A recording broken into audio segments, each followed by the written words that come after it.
سلام عزیزان دلم. امروز با یک ویدیو تازه آمدم به خانه های شما. یک غذای هوسانه افغانستانی داریم به نام آشک. بسیار مزه‌دار و خوشمزه است. تا آخر ویدیو با ما همراه باشید. لایک یادتان نرود. در اینجا گندنه یا تره داریم که من تمیز شستم و پاک کردم و حالی شروع میکنم به خرد کردن. از اونجایی که گندنه پیدا کردن در اروپا کمی سخت است و در بعضی شهرها پیدا نمیشه، میتونید از تره فرنگی استفاده کنید و حالا من مقداری گشنیزم دارم که شروع میکنم به خرد کردن. باعث میشه که دو نوع سبزی داخل از این آشک طعم آشک بسیار مزه‌دار و خوشمزه میکنه. گشنیزارم خرد کردیم و اضافه میکنیم به گندنه خرد شده. حالا میریم که خمیر تیار کنیم. آرد 3 گلاس دسته دار اضافه میکنیم که حدوداً 450 گرم میشه و حالی مقداری نمک اضافه میکنیم به قدر ضرورت و کاملا مخلوط میکنیم. بعد از اینکه کاملا نمک مخلوط کردیم با آرد، 1 گلاس دسته دار آب اضافه کردم عزیزان که در تصویر معلوم نیست و این قسمت دوربین نگرفته. و عزیزان یادتان باشه که 1 گلاس دسته دار همین که آرد اضافه کردیم باهاش همون گلاس آب 1 گلاس بهش اضافه میکنیم و حالا 1 قاشق غذاخوری روغن اضافه میکنیم و مخلوط میکنیم. به یک چنین خمیری به دست میآیم.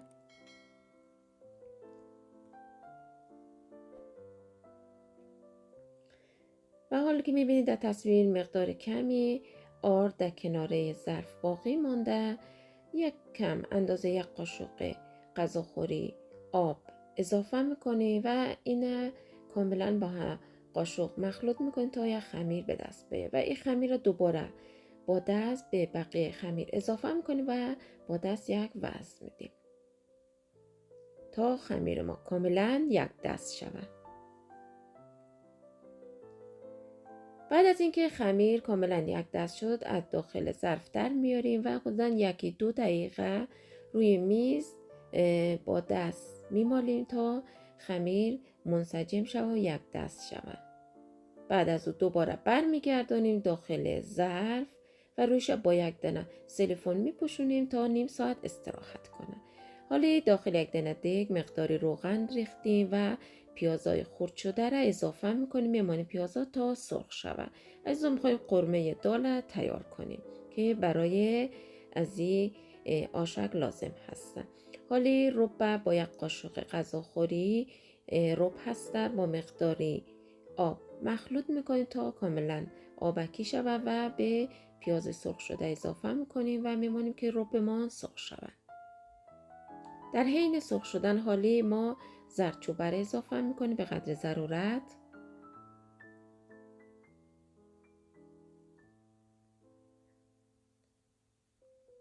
دوباره مخلوط میکنیم و حالی میریم که ادویه بعدی رو اضافه کنیم. مقداری فلفل سیاه اضافه میکنیم.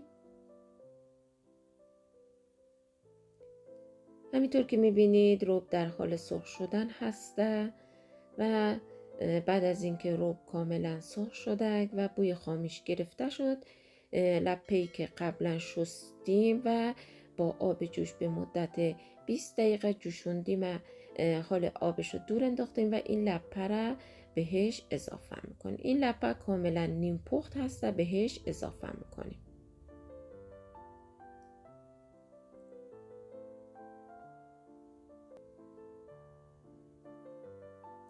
و حالی نمک اضافه میکنیم و میذاریم که این قرمه ما بپزه به مدت 20 دقیقه و کاملا قرمه دال جا میافته. و حالی به سبزی ها که شامل گندنه و گشنیز هستند نمک و فلفل سیاه اضافه میکنیم. 1 قاشق غذاخوری روغن اضافه میکنیم و همگی را با قاشق کاملا مخلوط میکنیم.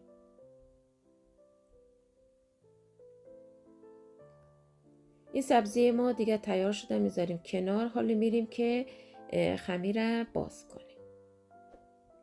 بعد از نیم ساعت خمیر ما تیار هسته و حالی شروع میکنیم به زغاله کردن. مقداری آرد روی میز میپاشیم و دوباره یکی دو دفعه خمیر را با کف دست ورز میدیم. به 3 قسمت این خمیر را تقسیم کردم. عزیزای دلم، این مقدار خمیری که من تیار کردم و آشکی که تیار میشه برای 4 نفر کافیه. چون این قسمت رو باید بگم که بعضی از عزیزان دوباره برایشان سوال پیش میاد مقدار آشکی شما درست کردین برای چند نفر کافی هستن. حالا یک دن از این زغاله ها را شروع میکنیم به باز کردن. کمی آرد میزنیم که راحت تر بتونیم این خمیر را باز کنیم. با گاز کمی فشار میدیم و باز میکنیم. عزیزای دلم، مدام باید روش آرد بریزیم و با کف دست کمی فشار بدیم. خمیر به راحتی باز میشه.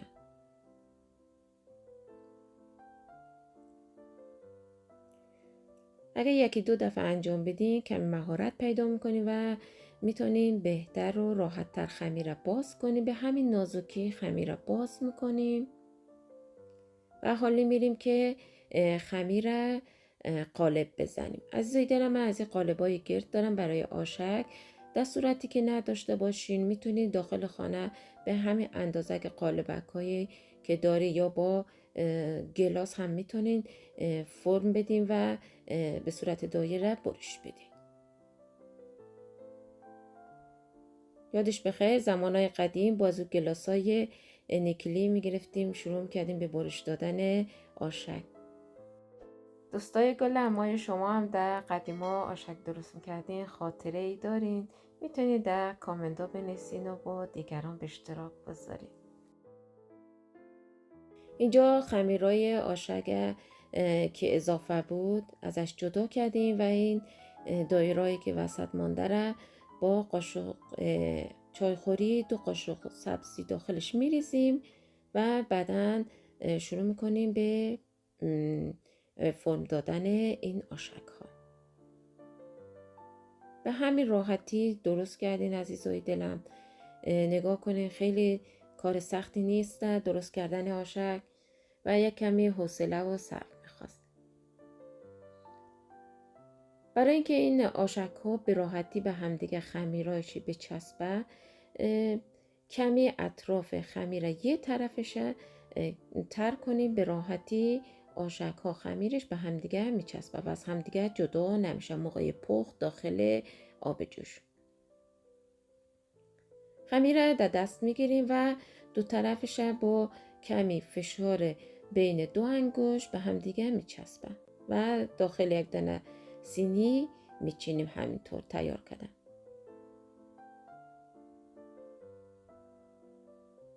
دو دفعه نشان دادم که به همین ترتیب درست کنید. داخل یک دانه پتنوس چیدم و حالا میریم که ماست آشک تیار کنیم.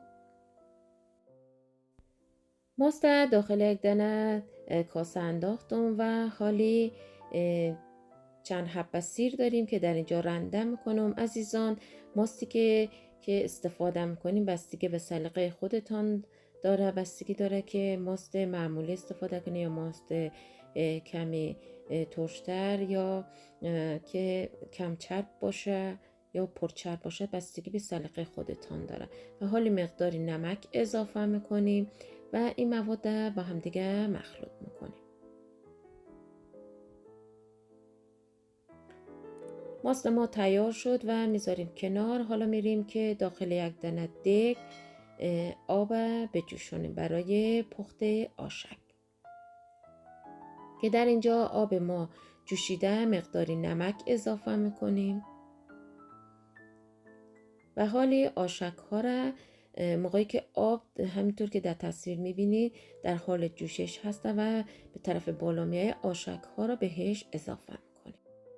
نکته مهم در پختن آشک این است که به اندازه‌ای که در تصویر میبینید آشک بندازین، بیشتر از اون داخل ظرفتون رو پر نکنید داخل دیگه و باعث میشه که این آشک ها بیش از حد به هم دیگه بچسبن و جایشان تنگ باشه و پس بهتره. نکته دومش مقداری روغن بندازین که باعث میشه این آشک ها به هم دیگه نچسبه و بعد از پخت هم به راحتی آشک ها از هم دیگه جدا شه و داخل ظرف به راحتی بتونیم بچینیم. نکته سوم این که داخل آب جوش بجوشونی و بپزن. زمان پخت از آشک ها حدوداً 5 دقیقه عزیزای دلم. همینطور که میبینی خمیر موقعی که کاملا پخته شده باشه سبزیای دارونش به خوبی معلوم میشه و این موقع یعنی آشک شما پخته شده و میتونی از داخل دیگ با یک دانه کفگیر بگیرین جدا کنین و داخل یک دانه آبکشی بمانین. حالا آشک های بعدی را مندازیم داخلش و بجوشونیم تا این آشک ها پخته شود.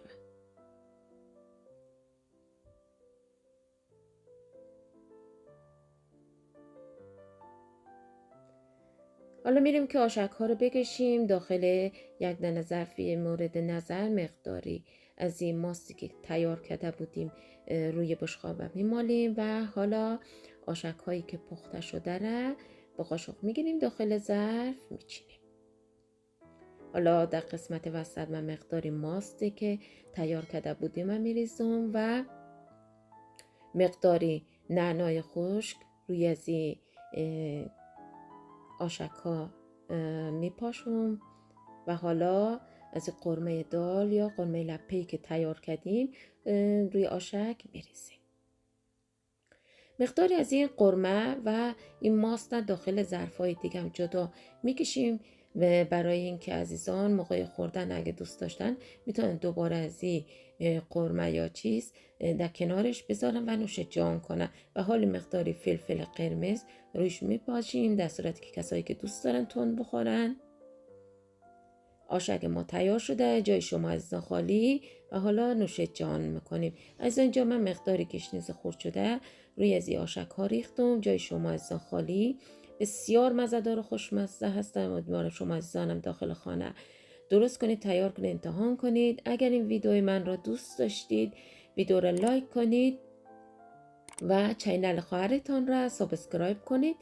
نماد زنگوله را بزنید تا ویدیوهای بعدی من را از دست ندهید. میتونید این ویدیو را با دوستانتان شیر کنید و به اشتراک بگذارید.